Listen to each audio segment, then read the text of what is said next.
Yo guys, what is up? A little cold this morning. This is test number 3 with this microphone and camera setup. I'm having a lot of difficulties with getting the microphone right. The quality seems to be pretty good. I'm messing around with whether I should run 1440 at 30 FPS or 1080 at 60 or 1080 at 30. So that's that. I am working on getting some more footage out. I'm just hoping now y'all can hear me and the wind noise ain't too bad.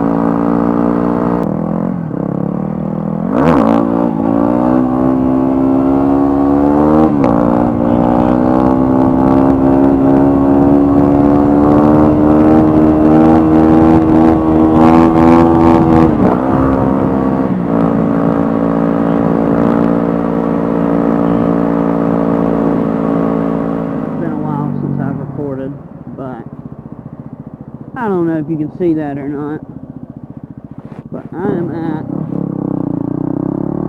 15,518 miles on the 2019 wr250r. So we'll let our test run video with the new camera setup be kind of like a update review. I wouldn't call it impressions because y'all know how I feel about it. Love it. But we will let it be a review video, I guess.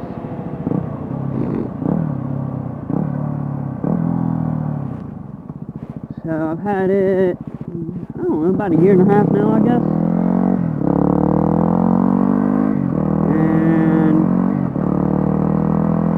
And I've rode it by myself all the way to basically Tellico Plains from here, and such as Georgia from here, loaded down 2 up with camping gear, enough camping gear for 2 people. And I've done highway runs. I mean, I try to stick to secondary roads just so I don't get the crap beat out of me by the wind, but it'll ride the highway fine. I just prefer riding back roads.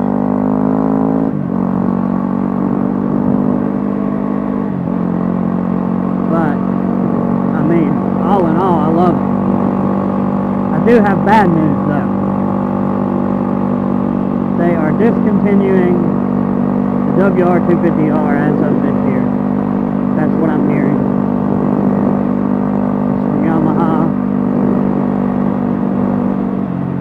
I don't know what their plans are. I kind of think that they will, I think they'll release something else next year. You know, maybe it'll be like a 3, something with like, I don't know, maybe the R3 motor, like Honda's talking about doing. Or like I hear they're talking about doing, I don't really know. But, you know, maybe it'll be something like that. Give it a few more horsepower, maybe. But, I mean, I know anyone that has one of these, you know, we all want a little more power. Like a 450 with half the service intervals maybe of this, or maybe a little more than half, would be ideal in my opinion. Because I don't mind working on it. I mean, I haven't ever had to do anything to this other than maintenance, changing oil, sprockets, stuff like that.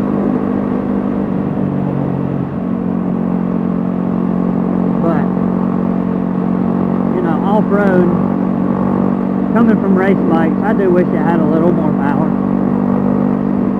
Would I trade it and only have like a KTM 500 or something? I mean, I would trade it straight up for this just because of value, but I don't think I would trade it in and then make payments or nothing now. Because it's just too reliable. I mean, I have yet to have a single issue. Now, I mean, I've dropped it, wrecked it, whatever you can do to it, I've just about done to it, so, abuse-wise, and it just takes it. Rev limiter, it don't mind it, it don't mind being rode hard.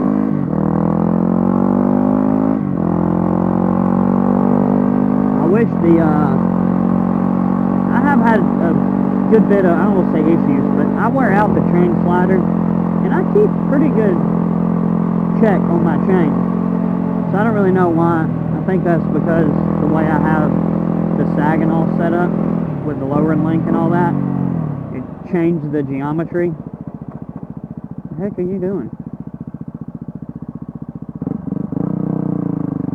It changed the geometry of the rear suspension a little. So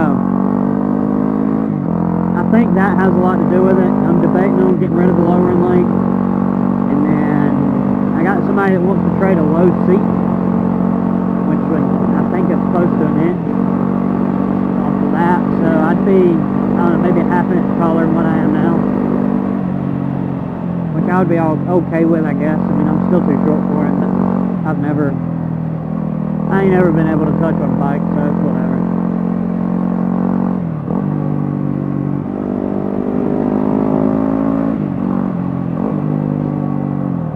I've always been vertically challenged.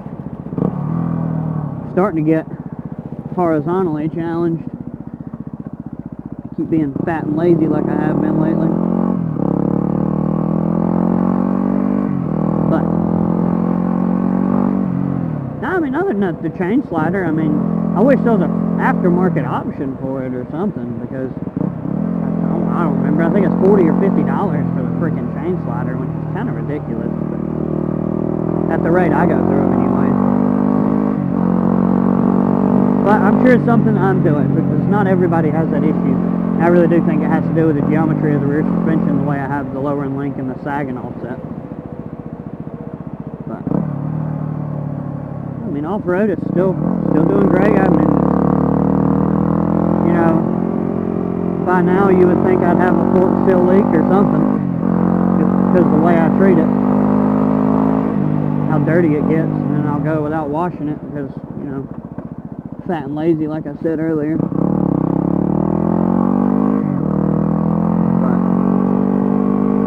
I don't know, I love it. I mean, we're planning to ride the Scar, the whole Scar. We were supposed to do it last weekend actually. Oh, so I switched tanks. I don't know if y'all know that. I had the stock one, and then I went to the IMS 4.7. It's a good tank. I wasn't a fan of the way it looked from the side. It just looked like it just drooped down so much in the front. Just the look. I didn't like it as much. So I put the stock tank back on, and then I ended up trading the 4.7 for a 3-gallon from a buddy of mine. And I love the 3-gallon. Because now, like, I can use my Wolfman bags, because their tank's not ungodly wide. And I kind of didn't like the way these look, but these freaking bags are nice. I mean, they're not waterproof or nothing, but, you know, just going out on a ride for the day, now I don't have to wear a backpack, which I am right now because my computer's in my bag. Because I've been riding and checking footage, and hopefully it's all good now with the audio and the video. I don't know, we'll see, I guess.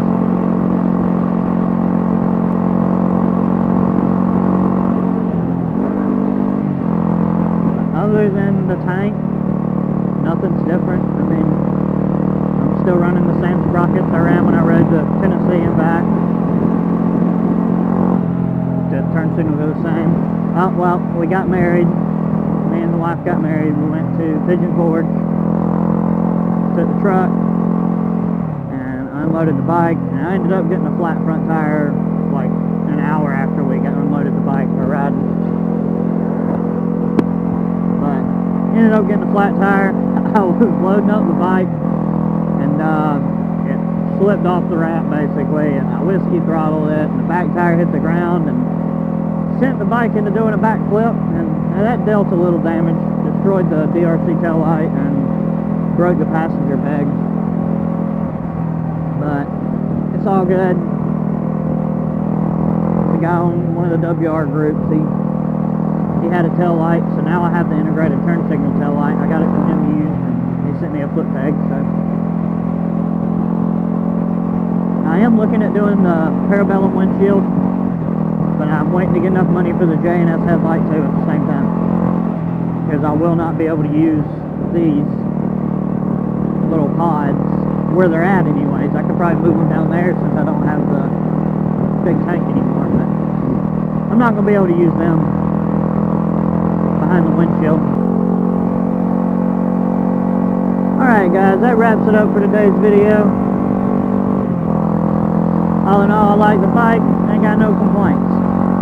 What else can I say? I'm happy with it. But if you got any questions, feel free to holler. Don't forget to hit that like button, subscribe, hit that little bell, that way you know whenever I upload something else.